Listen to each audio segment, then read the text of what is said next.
नमस्कार विद्यार्थी मित्र हो. आज आपणास रासायनिक समीकरणाचे संतुलन करण्याच्या पायऱ्या याचा आपल्याला अभ्यास करायचा आहे. तर आपण एक रासायनिक समीकरणाचा विचार करू. तर ते समीकरण आहे सिल्वर नायट्रेट अधिक सोडियम क्लोराईड, त्यापासून सिल्वर क्लोराईड अधिक सोडियम नायट्रेट ही उत्पादिते तयार होतात. तर या समीकरणामध्ये हे शाब्दिक समीकरण आहे. तर या समीकरणात आपल्याला दोन अभिक्रियाकारक आणि दोन उत्पादिते आपल्याला दिसतात. तर ही दोन या ठिकाणी ही अभिक्रियाकारक आहेत, सिल्वर नायट्रेट आणि सोडियम क्लोराईड, आणि हे सिल्वर क्लोराईड आणि सोडियम नायट्रेट हे उत्पादिते आहेत. तर याच्या पायऱ्यामध्ये प्रथम जी पायरी आहे त्या प्रथम पायरीमध्ये आपल्याला शाब्दिक समीकरण दिलं जातं आणि या शाब्दिक समीकरणाच्या पहिल्या पायरीमध्ये आपल्याला काय करावं लागतं, ते समीकरण सूत्र वापरून लिहावं लागतं. मग जी पहिली पायरी आहे ही शाब्दिक समीकरण. त्यानंतर ही आपण काय केलं, त्या शाब्दिक समीकरणाच्या आधारे पहिली पायरी लिहिली की AgNO3 NaCl आणि AgCl आणि NaNO3 अशा प्रकारचं आपण त्या शाब्दिक समीकरणाच्या आधारे सूत्र वापरून हे समीकरण लिहिलं. तर ही झाली पहिली पायरी. आता दुसऱ्या पायरीमध्ये काय होतं, तर दुसऱ्या पायरीमध्ये हे संतुलित समीकरण आहे किंवा नाही हे पाहायचं असतं. मग हे पाहण्यासाठी आपल्याला समीकरणाच्या दोन्ही बाजूच्या मध्ये असणारे जे विविध मूलद्रव्ये आहेत त्या विविध मूलद्रव्यांच्या अणूची संख्येची तुलना करावी लागते. आता अणूची संख्येची तुलना करावी लागते असं आपण म्हणल्यानंतर आपल्याला ह्या समीकरणामध्ये कोणकोणती मूलद्रव्ये तिथं आपल्या ह्या तक्त्यात दिसतं. तर ह्या तक्त्यामध्ये आपल्याला Ag म्हणजे silver, N nitrogen, O oxygen, Na sodium आणि Cl क्लोरीन अशा प्रकारची 5 मूलद्रव्ये या मागील समीकरणामध्ये आपल्याला दिसतात आणि ती समीकरणे आपण लिहिलं. मग ह्याच्यामध्ये डाव्या बाजूच्या जे अभिक्रियाकारक आहेत त्या अभिक्रियाकारकामध्ये असणाऱ्या या मूलद्रव्याची अणूची संख्या बघू आपण. तर Ag म्हणजे एकच आहे, नायट्रोजन एकच आहे, ऑक्सिजन 3 आहे आणि सोडियम अणू 1 आहे आणि क्लोरीन अणू 1 आहे. आणि ही संख्या काय करा, ह्या तक्त्यामध्ये लिहा. म्हणजे अभिक्रियाकारकामध्ये असणाऱ्या सोडियमची, चांदीची, नायट्रोजनची, ऑक्सिजनची, क्लोरीनची अणूची संख्या आपण जर पाहिलं तर त्या अणूची संख्या 1, नायट्रोजन 1, ऑक्सिजन 3, सोडियम 1 आणि क्लोरीन 1 अशा प्रकारे आहे. आता उत्पादितामध्ये जर आपण पाहिलं तर उत्पादितामध्ये सुद्धा असणारं जे समीकरण आहे त्या समीकरणामध्ये बघा, तर त्या समीकरणामध्ये सिल्वर एकच आहे उत्पादित म्हणजे AgCl आणि NaNO3. तर ही AgCl आणि NaNO3. तर याच्यामध्ये सुद्धा सिल्वरची एकच आहे, क्लोरीनच्या अणूची संख्या एकच आहे, सोडियमची एकच आहे, नायट्रोजन 1 आहे आणि ऑक्सिजन 1 आहे. म्हणजे हे संतुलित आहे. परंतु आपण ती जी दिलेली संख्या आहे ती संख्या आपण काय करायचं, ह्या तक्त्यामध्ये लिहायचं. मग ह्या मूलद्रव्याच्या अभिक्रियाकारकाची अणूची संख्या आणि उत्पादित अणुसंख्या जर सारखीच असेल तर त्या समीकरणाला काय म्हटलं जातं, संतुलित समीकरण म्हणलं जातं. म्हणजे दुसऱ्या पायरीमध्ये आपण काय केलं पाहिजे, तर त्याच्या अणूची संख्येचं मोजमाप केली पाहिजे. मग ही झाली दुसरी पायरी. तिसरी पायरी आहे समीकरणाच्या संतुलनाची जी सुरुवात आहे ती सुरुवात ज्या संयुगात जास्तीत जास्त अणू आहेत त्या संयुगापासून करणं सोयीचं असतं. म्हणजे अणूची संख्या, आता संयुग म्हटल्यानंतर AgNO3 आहे आणि AgCl आहे किंवा Ag ही संयुग म्हणायचं त्याला AgNO3 आणि NaCl. तर ह्याच्यामध्ये सगळ्यात जास्त संख्या कोणत्या अणूची आहे, कोणत्या संयुगाची आहे, तर AgNO3 ची आहे. मग तिची संख्या आपल्याला मोजायचं आणि ज्या संयोगाचा अणू दोन किंवा दोन बाजूंना असमान असतील त्या मूलद्रव्याचा विचार प्रथम या ह्याच्यामध्ये करायला. म्हणजे तिसरी पायरी काय आहे, अणूची संख्या बघायची. अणूची संख्या बघितल्यानंतर ज्या अणूची संयोगातील अणूची संख्या जास्त आहे त्याची अगोदर निवड करायची आणि पुन्हा नंतर मग डाव्या बाजूच्या आणि उजव्या बाजूच्या म्हणजेच अभिक्रियाकारक आणि उत्पादकाची अणूची संख्या संतुलित करायची. आता आपला इथं हे संतुलित करण्यासाठी इथं आपल्याला संतुलितच आहे, परंतु दुसरं एखादं समीकरण जर आपण पाहिलं तर त्या समीकरणामध्ये मात्र आपल्याला संतुलित करावं लागतं. मग ह्या संतुलित करण्याच्या ह्याच्यामध्ये काही अजून उपपायऱ्या आहेत. आता त्यासाठी आणखी एक समीकरण आपल्याला घेता येतं. तर NaOH H2SO4 आणि Na2SO4 अधिक H2O ही एक समीकरण घेऊन पाहता येतं. तर इथं NaOH आणि H2O हे अभिक्रियाकारक आहेत आणि Na2SO4 आणि H2 हे काय आहेत, उत्पादित आहेत. मग तर अभिक्रियाकारकामध्ये Na एकच आहे, परंतु उत्पादितामध्ये Na2 आहे, म्हणजे अणूची संख्या 2 आहे. म्हणजे अशा पद्धतीनं काय भिन्न आहेत. मग हे संतुलित समीकरण आहे. मग त्याला संतुलित करण्यासाठी आपल्याला काय करावं लागतं, त्या संयोगामध्ये प्रत्येकी 7 याप्रमाणे जास्तीत जास्त अणू आहेत आणि यापैकी कोणाचीही निवड करता येईल. मग Na2SO4 ह्या संयोगाची निवड आपण जर केलो तर Na2SO4 म्हणजे काय, सोडियमचे 2, सल्फरचे 1 आणि ऑक्सिजनचे 4 असे 7 अणू आहेत. म्हणजे त्याची निवड करायची आणि त्याची निवड करून मग आपल्याला त्या समीकरणाचं जे असमान असल्याने संतुलनासाठी या सोडियमची आपण निवड केली करणं गरजेचं आहे. आणि आपण हे सुद्धा लक्षात ठेवलं पाहिजे, अणुसंख्येचे संतुलन करत असताना संयोगाचं सूत्र बदलायचं नाही. आता संयोगाचं सूत्र म्हणजे NaOH सोडियम हायड्रॉक्साईडचं सूत्र आहे. मग आपण त्या सूत्रामध्ये बदल करता येत नाही, ती NaOHच असलं पाहिजे. आता सल्फ्युरिक आम्ल आहे, सल्फ्युरिक आम्लाचे H2SO4 आहे, ते H2SO4च असलं पाहिजे. तर ते काय होतं, आपल्याला ते हे करता येतं आणि त्यासाठी आपण हे लक्षात ठेवलं पाहिजे. आणि तसेच आपल्याला सोडियमची अणूची संख्या 2 करण्यासाठी NaOH हे जे सूत्र आहे, या NaOH सूत्राच्या मागे Na2OH असली तर येत नाही. तर Na2OH लिहिलं की सोडियम हायड्रॉक्साईडचं रेणूसूत्र चुकलं. म्हणून त्यासाठी आपल्याला NaOHला त्याच्या पाठीमागं 2 लिहा, त्याला आपण सहगुणक म्हणतो आणि त्या NaOHच्या मागे 2 लिहिलं पाहिजे. मग हे केल्यानंतर मग आपलं समीकरण बदल होतं. म्हणजेच NaOH H2SO4 असलेलं काय होतं, 2NaOH असं होतं. 2NaOH अधिक H2SO4 मग Na2SO4 अधिक H2O. मग आता ह्या समीकरणात आणि संतुलित आहे का ते आपण तपासू. तर याच ह्याच्यामध्ये तपासल्यानंतर 2 बाजूंना ऑक्सिजन व हायड्रोजनची अणूची संख्या समान झाली, असमान आहे का. तर अभिक्रियाकारकमध्ये ऑक्सिजन किती आहेत, 4 आणि 2 6 आहेत, परंतु उत्पादनामध्ये अणूची ऑक्सिजन अणूची संख्या 5 आहे. म्हणून त्यासाठी संतुलित करण्यासाठी आपल्याला हायड्रोजनच्या अणुसंख्येचे संतुलन करण्यासाठी त्या लहान सहगुणक लागेल. म्हणून प्रथम हायड्रोजनच्या अणुसंख्येचे संतुलन केलं पाहिजे. म्हणून हायड्रोजनच्या अणूचे संतुलन करण्यासाठी हायड्रोजनच्या अणूच्या मागं म्हणजे पाणी जे रेणू आहे, पाण्याच्या रेणूच्या मागं 2 सहगुणक लिहिला पाहिजे. मग अशा पद्धतीने काय होतं, अभिक्रियाकारकामध्ये 4 हायड्रोजन आणि उत्पादनामध्ये सुद्धा 4 हायड्रोजन होतात. मग हायड्रोजन आणि ऑक्सिजनची अणूची संख्या संतुलित झाली, परंतु अजून पुन्हा राहिलेल्या मूलद्रव्याच्या अणूची संख्येचं आपल्याला संतुलन करावं लागतं. म्हणजे H2O हा उत्पादिताला 2 सहगुणक लिहिल्यानंतर ते काय होतं, मग त्या काय संतुलित होतं. मग याच्यानंतर आपण असं पाहिलं तरी ते समीकरण काय संतुलित नाही. म्हणून तक्ता बनवायचा आणि तक्ता बनवून काय करायचं, त्यामध्ये त्याची संख्या ठेवायची आणि त्याची अणूची संख्या ठेवलो, मग ते अभिक्रियाकारकामध्ये असलेल्या मूलद्रव्याच्या अणूची संख्या आणि उत्पादितामध्ये असलेल्या अणूची संख्या समान येते का ती पाहायचं. जर समान असेल तर त्याला आपण काय संतुलित समीकरण म्हणतो. त्यानंतर ते 4थी पायरी आहे, अंतिम संतुलित समीकरण पुन्हा लिहिणे.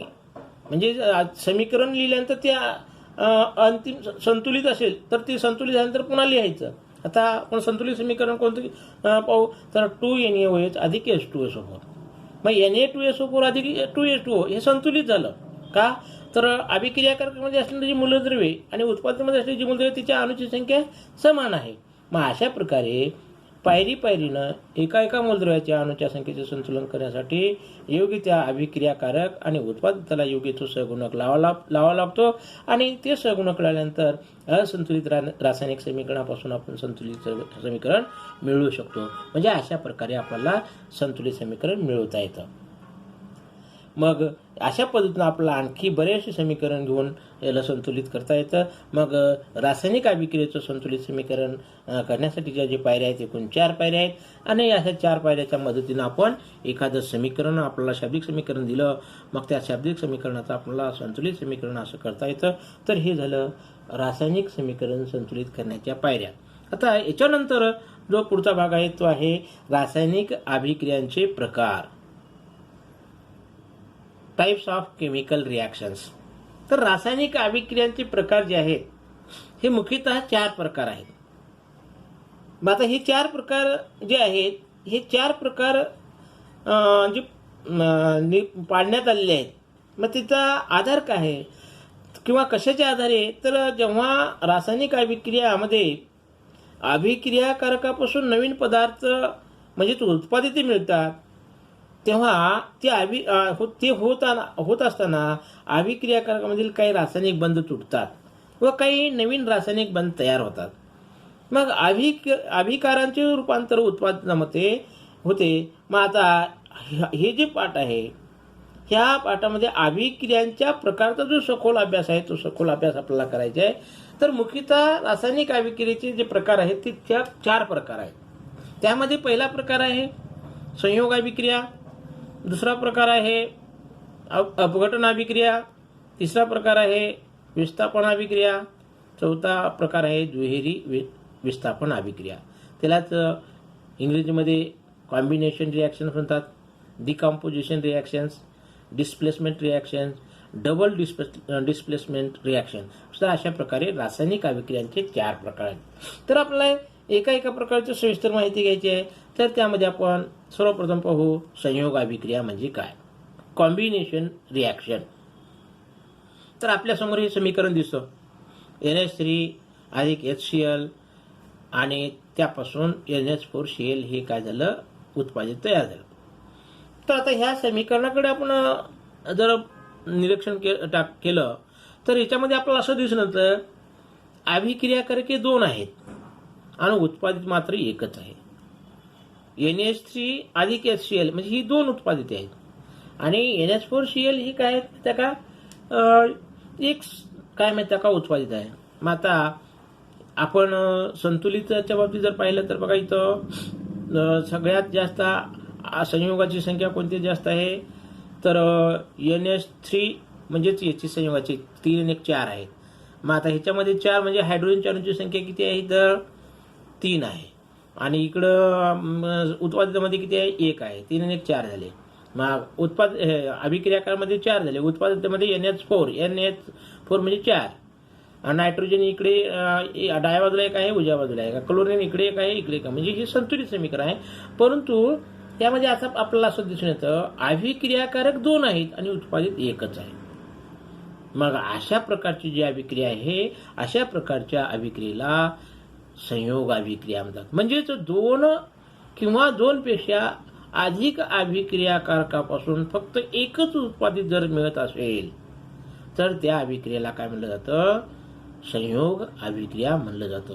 तर आता बघा या ठिकाणी या NH3च्या खाली कंसामध्ये G लिहिलेलं आहे, HClच्या खाली G लिहिलेलं आहे, NH4Clच्या कंसात S लिहिलेलं आहे. म्हणजे त्या संयोगाची अवस्था दाखवलेली आहे. NH3 म्हणजेच अमोनिया हा वायू अवस्थेत आहे, HCl हा वायू अवस्थेतला आहे. जर खरं पाहिलं तर हायड्रोक्लोरिक आम्ल हा जलीय द्रावणाच्या लिक्विड स्वरूपात असतो परंतु हा वायू अवस्थेतला आहे. म्हणून ह्या दोन्हीची अवस्था वायू दाखवलेली आहे आणि या 2 पदार्थापासून फक्त एकच उत्पादित तयार झालेला आहे NH4Cl. मग तो काय स्थायी अवस्थेत आहे. मग अशा प्रकारच्या अभिक्रियेला कोणती अभिक्रिया म्हणायचं संयोग अभिक्रिया. तर आणखी एक तुम्हाला उदाहरण सांगतो मी. आणखी एक उदाहरण आहे मॅग्नेशियम. मॅग्नेशियमचे एक धातू आहे. त्या मॅग्नेशियम धातूची फीत आपण चिमट्यात पकडून तिचं दुसरं टोक आपण प्रज्वलित केलं म्हणजे पेटवलं तर ती मॅग्नेशियमची फीत हवेमध्ये जळते आणि जळून त्यापासून काय होतं म्हणजे त्याचा एक नवीन पदार्थ तयार होतो. तो नवीन पदार्थ म्हणजे मॅग्नेशियम आणि ऑक्सिजनच्या अभिक्रियेतून नवीन पदार्थ म्हणजे MgO तयार होतो. त्याला मॅग्नेशियम ऑक्साईड म्हणतात. मग ही जी अभिक्रिया आहे ही अभिक्रिया सुद्धा कोणत्या प्रकारची आहे तुम्हाला मी समीकरणाच्या स्वरूपात सांगतो. 2Mg अधिक O2. 2Mg अधिक O2 2MgO तयार झालं. मग हे 2Mg अधिक O2 2MgO. आता 2Mg अधिक O2 हे दोन अभिक्रियाकारक आहेत आणि या दोन अभिक्रियाकारकापासून काय झाला फक्त 2MgO म्हणजे एकच मॅग्नेशियम ऑक्साईड हा एकच संयुग तयार झाला. मग म्हणून या अभिक्रियेला कोणती अभिक्रिया म्हणायचं संयोग अभिक्रिया. आणखी एक उदाहरण आपल्याला सांगता येतं CaO अधिक H2O. CaO म्हणजे कॅल्शियम ऑक्साईड अधिक पाणी. मग या कॅल्शियम ऑक्साईड अधिक पाणी यांच्यामध्ये रासायनिक अभिक्रिया होते आणि त्यापासून कॅल्शियम हायड्रॉक्साईड तयार होतो म्हणजे CaOH2 म्हणजे कॅल्शियम हायड्रॉक्साईड तयार होतो.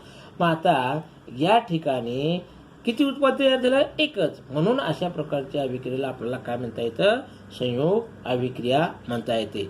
मग ही जी संयोग अभिक्रिया आहे या संयोग अभिक्रियेला आपल्याला तिच्या या समीकरणानुसार व्याख्या करता येते की जेव्हा एखाद्या अभिक्रियेत दोन किंवा अधिक अभिक्रियाकारांकाचा रासायनिक संयोग होऊन फक्त एकच एक उत्पादित तयार होते तेव्हा त्या अभिक्रियेला काय म्हणलं जातं संयोग अभिक्रिया म्हणलं जातं. तर हा आहे रासायनिक अभिक्रियेचा पहिला प्रकार. आता रासायनिक अभिक्रियेचा दुसरा प्रकार पाहू आपण. तर आपल्यासमोर इथे एक समीकरण दिलेलं आहे बघा. तर या समीकरणामध्ये C12H22O11 म्हणजे हे काय आहे माहिती आहे का साखर आहे. साखरेचं ऋणसूत्र. तर या साखरेला आपण उष्णता दिली. तर या साखरेला उष्णता दिल्यानंतर त्या साखरेपासून काय होतं त्याचं उष्णतेमुळे अपघटन होतं आणि त्या ठिकाणी दोन उत्पादित तयार होतात. एक 12C म्हणजे कार्बन अधिक 11H2O म्हणजे पाणी. ही दोन उत्पादित आहेत आणि इथं अभिक्रिया काही एकच आहे C12H22 आणि O11 ही एक. आता दुसरं बघा इथं या ठिकाणी 2H2O ही पाणी आहे आणि ह्या पाण्यातून काय केलं विद्युत ऊर्जा प्रवाहित केलं. मग विद्युत ऊर्जा प्रवाहित केल्यानंतर हे 2H2O अधिक O2 अशी काय माहिती का दोन उत्पादित तयार झाले. आता मागच्या अभिक्रियेमध्ये आणि ह्या अभिक्रियेमध्ये आपला फरक दिसून येतं. कोणता फरक दिसून येतो की मागच्या अभिक्रियेमध्ये दोन किंवा अधिक अभिक्रियाकापासून एकच उत्पादित तयार झाला होता. परंतु इथं कसं इथं ह्या अभिक्रियेमध्ये काय होलंय इथं एकच अभिक्रियाकारक आहे आणि या एकच अभिक्रियाकारकापासून ही दोन उत्पादित तयार होत आहेत. हे एक उत्पादित आहे आणि ह्या ठिकाणी हे दोन उत्पादित आहे. असे दोन उत्पादित तयार होत आहेत. मग दोन पेक्षा अधिक जर उत्पादित मिळत असतील तर अशा अभिक्रियेला काय म्हणलं तर अपघटन अभिक्रिया म्हणली जाते. मग आता एक इथं प्रश्न आपल्याला निर्माण होता. तर कोणता प्रश्न निर्माण होतो अपघटन अभिक्रिया आणि संयोग अभिक्रियातला मुख्य फरक आपल्याला इथं दिसून येतो. संयोग अभिक्रिया करत असताना आपल्याला शक्यतो कोणत्याही ऊर्जेची आवश्यकता नाही. ऊर्जा कसल्याही प्रकारची ऊर्जा पुरवठा करावा लागत नाही. परंतु अपघटन अभिक्रिया करत असताना आपल्याला ऊर्जा पुरवठा करावी लागते. आता पहिलं समीकरण बघा. पहिल्या समीकरणात म्हणजे साखरेचं अपघटन करायचे आहे. मग साखरेचं अपघटन करायचे म्हणजे त्याला उष्णता ऊर्जा पुरवठा करावी लागते. जोपर्यंत तुम्ही उष्णता ऊर्जा पुरवठा करणार नाही तोपर्यंत इथं या ठिकाणी याचं अपघटन होणार नाही. ही उत्पादिते तयार होणार नाहीत. परंतु इथं दुसरं एक बघा हे पाणी आहे. पाण्यातलं हायड्रोजन आणि ऑक्सिजनचं अपघटन करायचं असेल जोपर्यंत आपण त्याच्यातून विद्युत ऊर्जा पुरवठा करत नाही तोपर्यंत हायड्रोजन आणि ऑक्सिजन वेगळे होत नाहीत. ह्याचं अपघटन होत नाही. मग अशा पद्धतीनं आपल्याला एक मुख्य फरक सांगता येतं. उष्णता ऊर्जा किंवा विद्युत ऊर्जा किंवा अपघटन अभिक्रिया घडून आणायचं जर कोणत्या ना कोणत्या स्वरूपात तिथे ऊर्जा पुरवठा करावी लागते. जोपर्यंत आपण ऊर्जा पुरवठा करत नाही तोपर्यंत त्या ठिकाणी त्याचं अपघटन होत नाही किंवा त्याचं ती अभिक्रिया घडून येत नाही. हे एक उदाहरणात देखील आपल्याला सांगता येतं. आता आणखी एक उदाहरण घेऊ आपण. Calcium carbonate. कॅल्शियम कार्बोनेट म्हणजे फरशी आहे CaCO3. मग या कॅल्शियम कार्बोनेटला आपण उष्णता दिली खूप उष्णता दिली तर त्यापासून CaO अधिक CO2 तयार होतं. मग आता कॅल्शियम कार्बोनेट हे काय एक पदार्थ आहे, एक रासायनिक अभिक्रिया, एक फरची आहे. मग त्या पदार्थावर आपण उष्णता दिलं तर त्या उष्णतेमुळे काय होतं, त्याच्याचं अपघटन होतं. म्हणजे कॅल्शियम ऑक्साईड म्हणजे विधी केलेला चुना आणि कार्बन डायऑक्साईड वायू का होतो, मुक्त होतो. मग इथे किती उत्पादित तयार झाले? 2. एक कॅल्शियम ऑक्साईड आणि दुसरं कार्बन डायऑक्साईड. म्हणजे अशा पद्धतीनं 2 उत्पादिते एका अभिक्रियाकारकापासून तयार होत आहेत आणि त्या ठिकाणी आपल्याला उष्णता ऊर्जा पुरवठा करावी लागत आहे. म्हणून या अभिक्रियेला आपण कोणती अभिक्रिया म्हणतो? अपघटन अभिक्रिया. मग ज्या अभिक्रियेत एकाच अभिक्रियाकारकापासून 2 किंवा अधिक उत्पादिते मिळतात त्या अभिक्रियेला आपण काय म्हणतो? अपघटन अभिक्रिया म्हणतो किंवा डिकॉम्पोजिशन रिॲक्शन असं म्हणता येतं. तर हे झाले रासायनिक अभिक्रियेचे 2 प्रकार. आता दुसरे जे प्रकार आहेत ते आपण दुसऱ्या तासिकेला अभ्यास करू. धन्यवाद.